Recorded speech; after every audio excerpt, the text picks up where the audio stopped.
The Economist magazine piece Planet Trump, published in November 2016, features a stylized tarot card spread with two standout cards. The first of which predicted Trump's eventual crowning by a certain Heritage Foundation, who awarded the ex-president the Crown of Jerusalem in July 2023. This inadvertent prediction of 7 years earlier would be matched by the second standout stylized tarot card, the Star, which features a comet, often viewed as omens or signals of impending divinity, and a newly discovered comet would be seen in the skies across the world in 2024 on the exact date of the biblically prophesied Star of Jacob, fulfilling holy prophecy in the eyes of the devout, who believe it heralds the coming of a messianic figure, and with Trump being hailed as a messianic figure himself in various official mainstream sources, all of this may make one ponder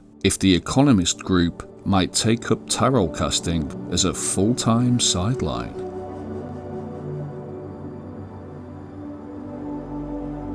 The Star of Jacob prophecy, as featured in the Bible and the Zohar, explains that the star will be seen on the 6th day of the week. This part of the prediction would be borne out in the real world, with September 27th being a Friday, the 6th day of the Hebrew calendrical week.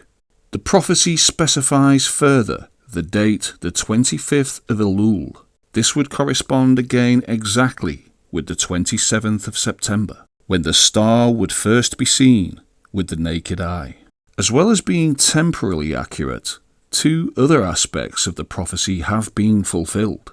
The deletion of an important leader, which would involve 3 buildings.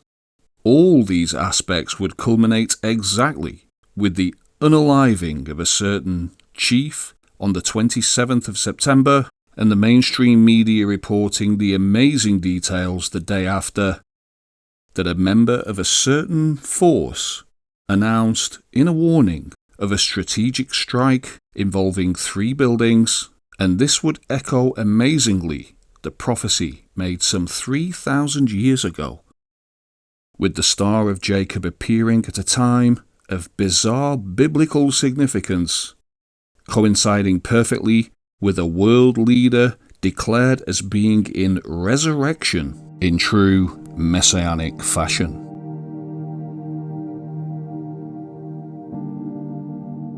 The Economist's apparently random tarot spread holds further significance, replacing these stylized cards with their Kabbalistic equivalents. We see that certain letters are featured on each card. This language is written right to left, so I decided to do some translating using an online keyboard. The first 4 letters seem to say the words "will lean." This was a direct Google translation, with no adaptations necessary, and seems somewhat fitting, with Trump featured in a card in a leaning position. And strangely, the phrase "will lean" is ordinally 88, a number not too unfamiliar for regular viewers of this channel. The second line required some adaptation, and a second version of 2 corresponding letters were chosen. With these in place, the phrase "we were right" was revealed, a perfect phrase, even for a randomly selected divinatory tarot spread. These translations are of course rudimentary, but even so, it led me to think of the 8 cards as inadvertently representing Trump's 2 presidential terms. The first row, or line 1's first card, features TTIP, or the Trans-Pacific Trade and Investment Partnership, which Trump halted in his first term's opening days. The second card, the World, might be said to represent Trump's domination of the world stage, top trending in 88 countries in 2016. The third card, Judgment, as we have seen, depicts Trump as a king, as seen years later in the MSM and perfectly displayed in Trump's real-world coronation. And in the fourth card, the tower with a certain country's flag, reminding us perhaps of the most controversial aspect of Trump's first term, and its quick end.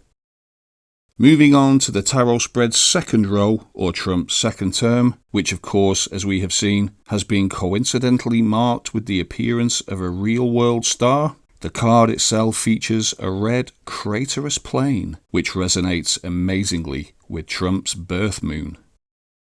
The second card, the Wheel of Fortune, features an election scene with flags of many countries. This resonates with 2024's record election year. The third card features the Magician and modern tech, 3D printed houses, and a VR headset. Who could fit the bill, I wonder? Sufficiently advanced technology is indistinguishable from magic.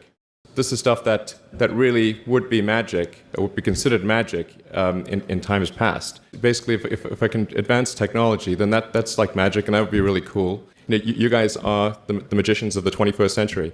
Go out there and create some magic. Thank you. Musk fits perfectly here. Recent appointee, standing directly below World King Trump. And lastly, the fourth card is one few would want to talk about at all.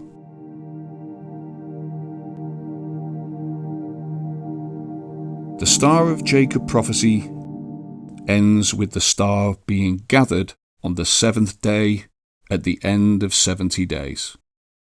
70 days after the 27th of September is the 6th of December. The next day is Saturday the 7th, the 7th day of the week as stipulated. The prophecy also outlines a time of stirring conflict around the world, which is very pertinent. At this time, it says, a great king will rule and awaken a battle. Trembling will be felt in the Holy Land, near the place of the temple. Something not all too out of the question. If something biblical happened on this day, was it really divinely inspired? And if nothing happened, is a partially fulfilled prophecy just a coincidence? Or is it something else entirely?